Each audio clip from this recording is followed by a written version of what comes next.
आज हम लोग जिस टॉपिक पर चर्चा करेंगे वो है सर्वोच्च न्यायालय, भारत का सर्वोच्च न्यायालय सुप्रीम कोर्ट। ठीक है, भारत में एक स्वतंत्र और एक निष्पक्ष न्यायालय की व्यवस्था की गई है ताकि कानून का पालन सही से करवाया जा सके, कानून को उल्लंघन करने वालों को दंड दिया जा सके तथा भारत में संघात्मक शासन प्रणाली है। ठीक है, जहां केंद्र सरकार और राज्य दो स्तरों पर सरकार काम करती है। दोनों का अधिकार और शक्तियां संविधान से प्राप्त है, लेकिन दोनों में के अधिकार और शक्तियों को लेकर विवाद होने की संभावना बनी रहती है। ऐसे में इस विवादों को निपटाने के लिए भी एक निष्पक्ष और एक स्वतंत्र न्यायालय का होना आवश्यक है। इसीलिए इसका स्थापना किया गया है, सर्वोच्च न्यायालय का। ठीक है, भारत में क्या है, एकीकृत न्यायपालिका है, यानी राज्यों का अलग न्यायालय नहीं है और केंद्र का अलग न्यायालय नहीं। सब क्या है, एक दूसरे से ही एक सूत्र से बंधे हुए हैं। जैसे एक पिरामिड जैसे हम ले सकते हैं इस तरह से। ठीक है, जिसमें क्या है, नीचे क्या, ऊपर में क्या होता है, सबसे ऊपर में क्या है, सुप्रीम कोर्ट है, और यहाँ पर क्या है, हाई कोर्ट, और ये स्टेट लेवल में क्या हो गया, हाई कोर्ट, और ये क्या हो गया, इसके नीचे क्या हो गया, डिस्ट्रिक्ट कोर्ट। ठीक है, तो सबसे ऊपर जो बैठा हुआ है वो क्या हो गया, वो सुप्रीम कोर्ट हो गया। उसके नीचे हाई कोर्ट, और सभी इसके सुप्रीम कोर्ट के अंदर ही आते हैं, सभी इसके अधीनस्थ न्यायालय है, यानी सब एक दूसरे से सूत्र से बंधे हुए हैं। ठीक है, इसलिए यहाँ कहा जाता है क्या, एकहरी न्यायपालिका, इंटीग्रेटेड जुडिशियरी भारत में पाई जाती है। ठीक है, और यहाँ जो सर्वोच्च न्यायालय की जो स्थापना हुई थी, भारतीय शासन अधिनियम 1935। ठीक है, भारतीय शासन अधिनियम, ठीक है, 1935 के तहत जो संघीय न्यायालय की स्थापना की गई थी। ठीक है, जिसको स्वतंत्रता के बाद सर्वोच्च न्यायालय के नाम से हम लोग जानते हैं। 1935 के अधिनियम से क्या था, वो उसको नाम था उसका संघीय न्यायालय। ठीक है, अभी वो क्या हो गया, वो सर्वोच्च न्यायालय, वही हो गया सुप्रीम कोर्ट। ठीक है, ये सुप्रीम कोर्ट जो है आर्टिकल अनुच्छेद 124, इसका पूरा सर्वोच्च न्यायालय का वर्णन किसमें है, आर्टिकल 124 में। इस चीज को भी हमेशा याद रखना है कि आर्टिकल 124 में इसका वर्णन किया गया है। तब इसके बाद इस सुप्रीम कोर्ट में हम लोग क्या क्या अध्ययन करेंगे, उनका गठन, सुप्रीम कोर्ट का जो जज का गठन कैसे होता है, उनका नियुक्ति कौन करता है, शपथ कौन दिलवाते हैं, उनका कार्य क्षेत्र क्या है। ठीक है, तो वन बाय वन हम लोग इस पर चर्चा करेंगे। तो सबसे पहले जो हम इसको करते हैं वो है गठन। ठीक है, इसका गठन किस तरह से होता है, तो सुप्रीम कोर्ट में जब सुप्रीम कोर्ट बना था, हमारे मूल संविधान जब था, ठीक है, मूल संविधान में 8, ठीक है, 8 यानी 1+7, ठीक है, यानी एक चीफ जस्टिस और 7 अन्य न्यायाधीश, ठीक है, की व्यवस्था की गई थी। यानी आर्टिकल 124 में कहा गया है कि भारत के लिए एक सर्वोच्च न्यायालय होगा जिसमें मुख्य न्यायाधीश के अतिरिक्त, ठीक है, मुख्य न्यायाधीश के अतिरिक्त अन्य न्यायाधीश होंगे। ठीक है, इसका मतलब क्या हुआ, 1+7 यानी 8 न्यायाधीश थे। हमारे मूल संविधान के अनुसार व्यवस्था की गई थी कि 8 न्यायाधीश होंगे, लेकिन वर्तमान में कितने हैं, वर्तमान में 1+30 है। ठीक है, 31, यानी एक CJI यानी चीफ जस्टिस ऑफ इंडिया हो गए। ठीक है, और बाकी क्या होंगे, 30 अन्य न्यायाधीश है। तो भारत के सुप्रीम कोर्ट में कितने न्यायाधीश हो गया? चीफ जस्टिस के अलावा 30 अन्य न्यायाधीश, अन्य टोटल मिला के क्या हो गया? 31। ठीक है, ये हो गया इनका गठन। अब इनकी नियुक्ति कौन करते हैं? नियुक्ति इनका राष्ट्रपति करते हैं। राष्ट्रपति सुप्रीम कोर्ट के जो जज होते हैं, सुप्रीम कोर्ट के जो और भी न्यायाधीश होते हैं, वरिष्ठ न्यायाधीश होते हैं, उनके सलाह पर चीफ जस्टिस का अपॉइंटमेंट करते हैं। ठीक है, यहाँ पर प्रधानमंत्री के सलाह पर नहीं, बल्कि जो वहां के अन्य जो न्यायाधीश होते हैं उनके सलाह पर, या वरिष्ठ न्यायाधीश होते हैं उनके सलाह पर यहाँ पर सुप्रीम कोर्ट के चीफ जस्टिस का अपॉइंटमेंट होता है। ठीक है, उस पर इनका कार्यकाल कितना होता है? कार्यकाल इनका 65 वर्ष होता है, 65 वर्ष तक। ठीक है, 65 वर्ष तक वो अपने पद पर बने रह सकते हैं, यानी उनकी उम्र 65, जब तक उनका 65 वर्ष तक उम्र नहीं हो जाता है तब तक वो अपने पद पर बने रहते हैं। उससे पहले भी त्याग पत्र वो दे सकते हैं, राष्ट्रपति को संबोधित कर वो त्याग पत्र दे सकते हैं। ठीक है, लेकिन उनको हटाया कैसे जा सकता है? ये तो खुद रिटायरमेंट का बात हो गया, लेकिन उनको हटाया कैसे जा सकता है उनके? तो 2 आधार पर, ऐसे सुप्रीम कोर्ट के चीफ जस्टिस को ऐसे साधारण तो हटाया नहीं जाएगा, कुछ उसका आधार होगा। तो आधार इसका 2 है। ठीक है, 2 आधार पर, पहला तो क्या है? सिद्ध कदाचार। ठीक है, पहला सिद्ध कदाचार है, और दूसरा क्या है? असमर्थता। ठीक है, हाँ, असमर्थता। ठीक है, दो इसके 2 आधार पर सुप्रीम कोर्ट के चीफ जस्टिस को उनके पद से हटाया जा सकता है। तो संसद ही इसको, संसद के सलाह पर यानी राष्ट्रपति हटाते हैं। तो संसद में एक महाभियोग की प्रक्रिया चलाई जाती है सुप्रीम कोर्ट के चीफ जस्टिस के खिलाफ, लेकिन महाभियोग की प्रक्रिया एग्जैक्ट संविधान में महाभियोग शब्द प्रयोग नहीं किया गया है इनको हटाने के लिए। महाभियोग का प्रक्रिया सिर्फ राष्ट्रपति के लिए ही यूज किया जाता है, इम्पीचमेंट प्रोसेस। लेकिन हाँ, मिलता जुलता प्रोसेस इनका भी है, इम्पीचमेंट के जैसा ही प्रोसीजर इसमें भी अपनाया जाता है।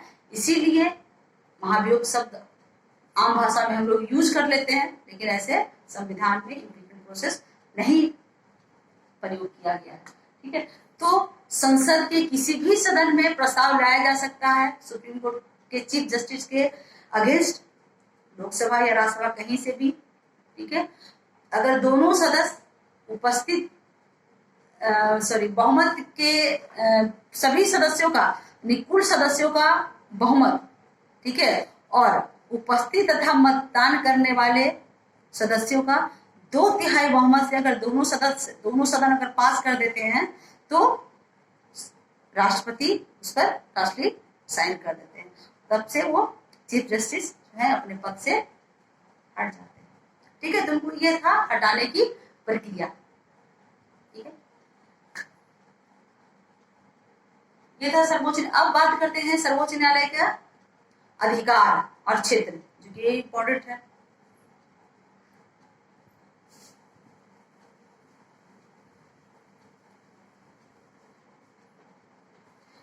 एक चीज और कि कितने नंबर ऑफ जस्टिस न्यायाधीश हो सकते हैं सुप्रीम कोर्ट में। ठीक है, इसका अधिकार क्षेत्र आता है वो संसद का अधिकार क्षेत्र में, कि कितने हो सकते हैं, कितना ज्यादा या कितना कम हो सकते हैं। ठीक है, यह अधिकार क्षेत्र संसद के पास है। ठीक है, वो अधिनियम बनाकर नंबर ऑफ जो न्यायाधीश हैं उसको बढ़ा सकता है। ठीक है, संसद। उसके बाद आते हैं इनका अधिकार। ठीक है, सर्वोच्च न्यायालय के कार्य और शक्तियां हैं। तो पहले जो इनकी शक्तियां हैं, ठीक है, वो पहला है प्रारंभिक क्षेत्राधिकार, पहली जो यानी कार्य और शक्तियां हम लोग अध्ययन करेंगे।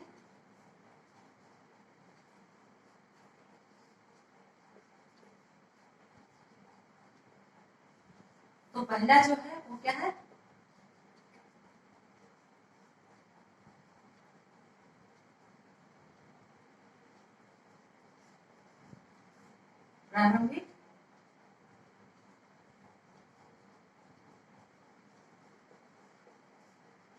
प्रारंभिक क्षेत्राधिकार।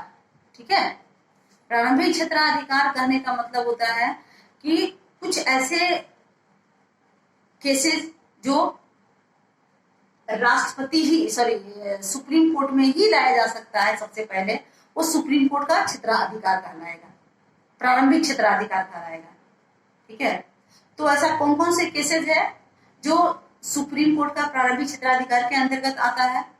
पहला जो केस होता है, ठीक है, पहला जिसमें राज्य एक तरफ क्या हो, दो पक्ष होते हैं किसी भी विवाद में, तो एक पक्ष क्या हो, भारत सरकार हो, और दूसरा पक्ष क्या हो, राज्य सरकार।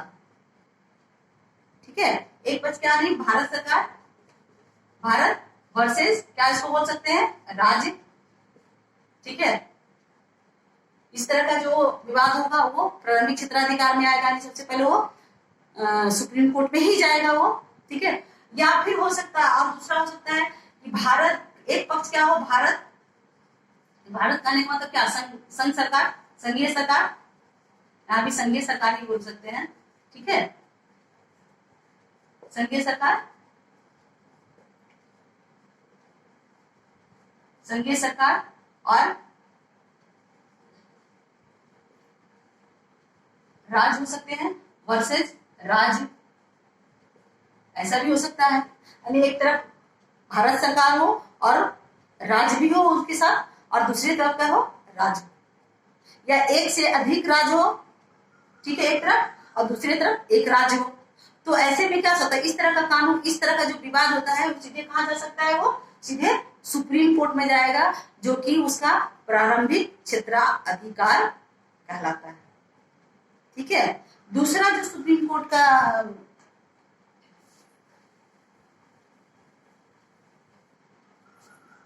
वो है अपीलीय क्षेत्राधिकार।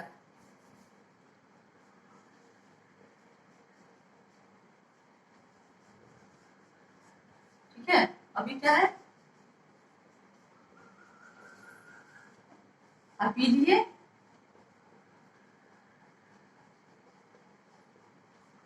क्षेत्राधिकार। दूसरा तो अपीलीय क्षेत्राधिकार में भी क्या होता है, अपील करने का मतलब क्या, नहीं जो हाई कोर्ट के निर्णय के विरुद्ध जब हम अपील करते हैं, ठीक है, तो वो सुप्रीम कोर्ट का क्या होगा, अपीलीय क्षेत्राधिकार हो सकता है। ठीक है, तो अपीलीय क्षेत्राधिकार का मतलब कोई भी केसेस को, कोई भी विवाद को हम सीधे सुप्रीम कोर्ट नहीं ले जा सकते, इसके लिए कुछ सीमित क्षेत्र दिए गए हैं। ठीक है, 3 तरह के हैं, जो कि क्या है, 3 तरह के विवाद हैं जो सुप्रीम कोर्ट में अपील के लिए जा सकते हैं। ठीक है, डिस्ट्रिक्ट कोर्ट का भी जो कुछ केस होता है, जो हाई कोर्ट में अपील किया जाता है, और हाई कोर्ट का भी कुछ जो अंतिम जो निर्णय है उसके खिलाफ हम सुप्रीम कोर्ट में अपील करते हैं। लेकिन 3 तरह का अपील जो होता है, क्या जाता है, 3 तरह का कैसे जाता है। वो पहला क्या है, संवैधानिक, संवैधानिक मामला जो हो गया, संवैधानिक मामले में कहने का मतलब इसमें यहाँ पर क्या है कि सुप्रीम कोर्ट में ऐसे विवाद को हम ले जा सकते हैं जो कि हाई कोर्ट के निर्णय के, अंतिम निर्णय के विरुद्ध हो, लेकिन वो तभी वो विवाद हम ले जा सकते हैं सुप्रीम कोर्ट में जब हाई कोर्ट ये लिख कर दे, ठीक है, कि ये मामला संविधान की व्याख्या से जुड़ा हुआ। ठीक है, अगर वो विवाद संविधान की व्याख्या से संबंधित है या संवैधानिक कोई मामला है, तो हाई कोर्ट के अंतिम निर्णय के विरुद्ध हम सुप्रीम कोर्ट में जा सकते हैं, लेकिन बशर्ते कि हाई कोर्ट परमिशन दे। ठीक है, हाईकोर्ट परमिशन दे कि हाँ ये संवैधानिक मामले से जुड़ा हुआ है। ठीक है, दूसरा क्या हो गया, सिविल। ठीक है, सिविल मामला, इस तरह के जो मामले भी होते हैं इसको बोलते दीवानी मामले। ठीक है, जो दीवानी केसेस होता है, सिविल केसेस जो होते हैं, ठीक है, तो सिविल केसेस में भी हाई कोर्ट के विरुद्ध, हाई कोर्ट के निर्णय के, अंतिम निर्णय के विरुद्ध हम सुप्रीम कोर्ट जा सकते हैं। लेकिन यहाँ भी क्या है कि हाई कोर्ट ये लिख के दे या फिर ये प्रमाणित कर दे कि ये कानून से या फिर सार्वजनिक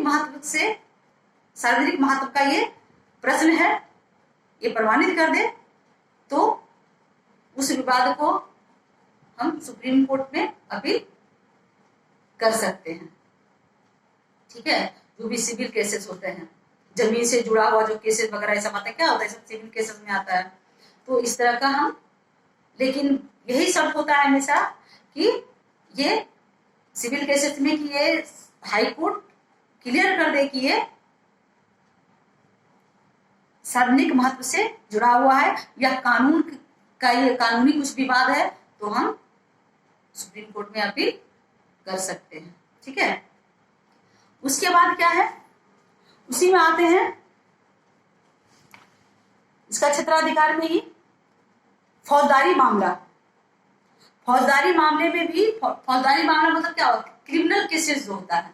ठीक है, क्रिमिनल केसेस के में भी अगर हाई कोर्ट में कोई क्रिमिनल केसेस पर कोई अंतिम निर्णय दिया गया है और विक्टिम को इस निर्णय से असंतुष्ट है, तो वो सुप्रीम कोर्ट में अपील कर सकता है। लेकिन यहाँ भी क्या है, कुछ क्राइटेरिया दिया गया है, उस क्राइटेरिया को फुलफिल करते हैं तभी वो अपील कर सकते हैं। ठीक है, तो पहला क्या है, इसमें दिया गया है कि उच्च न्यायालय ने में अपील किसी अभियुक्त व्यक्ति को दोष मुक्ति के आदेश को पलट दिया है। अगर उच्च न्यायालय ने, ठीक है, अपने अधीनस्थ न्यायालय से केस मंगवाकर, ठीक है, अधीनस्थ न्यायालय से केस मंगाकर उसको क्या है, मृत्यु दंड दिया हो, मतलब निचले न्यायालय में अगर किसी तरह का केस चल रहा हो, ठीक है, वो अपने पास केस मंगवाकर उसको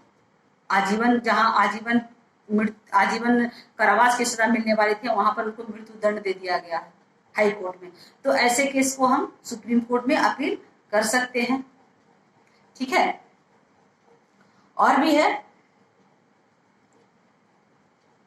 कि उच्च न्यायालय ने किसी पहले से, जैसे डिस्ट्रिक्ट कोर्ट में अगर किसी को कम सजा मिला हो, ठीक है, डिस्ट्रिक्ट कोर्ट में किसी को कम सजा मिला हो और वो अपील करता है हाई कोर्ट में, और हाई कोर्ट उसको उस छोटे से सजा की जगह पर उसको मृत्यु दंड अगर दे दिया हो, तो ऐसे केसेस को, ऐसे विवाद को सुप्रीम कोर्ट में अपील किया जा सकता है। ये सब क्या है, क्रिमिनल केसेस में आते हैं। 3 तरह का था क्या, एक संवैधानिक मामला जो संविधान से रिलेटेड हो, ऐसे मामले को हम ले जा सकते हैं। लेकिन हर केसेस में हाई कोर्ट ये प्रमाणित करेगा कि ये संवैधानिक मामले से जुड़ा हुआ है, ये सार्वजनिक महत्व से जुड़ा हुआ है, तो ऐसे केसेस को हम हाई कोर्ट में, सुप्रीम कोर्ट में अपील कर सकते हैं। ठीक है, ये क्या हो गया, अपील के क्षेत्राधिकार में आ गया। तीसरा क्या है,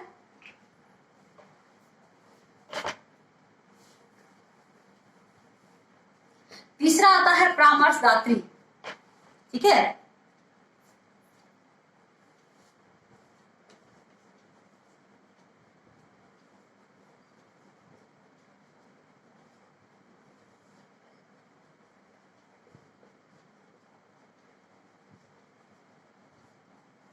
ठीक है, परामर्शदात्री क्षेत्राधिकार।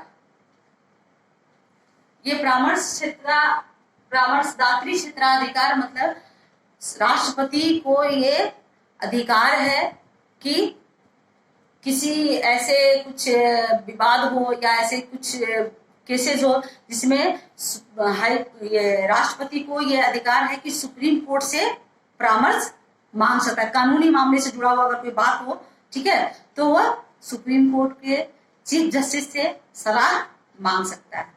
ठीक है। लेकिन उस सलाह को राष्ट्रपति मानेंगे या नहीं मानेंगे वो राष्ट्रपति पर निर्भर करता है, लेकिन राष्ट्रपति वो सलाह मांग सकते हैं, ठीक है। ये संविधान के अनुच्छेद 143, ठीक है, ये भी थोड़ा आर्टिकल याद रखने का चीज है कि 143 के तहत परामर्शदात्री क्षेत्राधिकार है, ठीक है। अब प्रारंभिक क्षेत्राधिकार जो आता है वो है आर्टिकल 131 में। ये क्या है? आर्टिकल 131 में। और अपीलीय क्षेत्राधिकार जो आता है वो है 132 में, ठीक है। ये क्या है? 132 में। ये सब भी याद रखने का चीज है, क्योंकि कभी कभी क्वेश्चन पूछा जाता है कि सुप्रीम कोर्ट का अपीलीय क्षेत्राधिकार या प्रारंभिक क्षेत्राधिकार संविधान के किस अनुच्छेद में वर्णित है, ठीक है। ये उसके बाद है जो क्षेत्राधिकार आते हैं वो है मौलिक अधिकारों की रक्षा हेतु। तो सुप्रीम कोर्ट को ये अधिकार है कि मौलिक अधिकारों की रक्षा हेतु रिट जारी कर सकता है, लेख जारी कर सकता है, ठीक है। 5 तरह का रिट जारी करने का अधिकार सुप्रीम कोर्ट को है, ठीक है। उसके बाद और भी अधिकार है इसके क्षेत्राधिकार में, जुडिशियल रिव्यू का, न्यायिक पुनर्विलोकन का अधिकार है इसका, ठीक है। वो कार्यपालिका के कार्यों को और व्यवस्थापिका के कानूनों को, जो कानून निर्मित करते हैं उसकी संवैधानिकता की जांच करती है। वो अगर वो संविधान के प्रोसीजर को फॉलो करते हुए कानून नहीं बनाया गया तो ऐसे कानून को सुप्रीम कोर्ट असंवैधानिक घोषित कर सकती है। ये सब क्या था इसका? कार्य और अधिकार या कार्य शक्तियां इनका, ठीक है।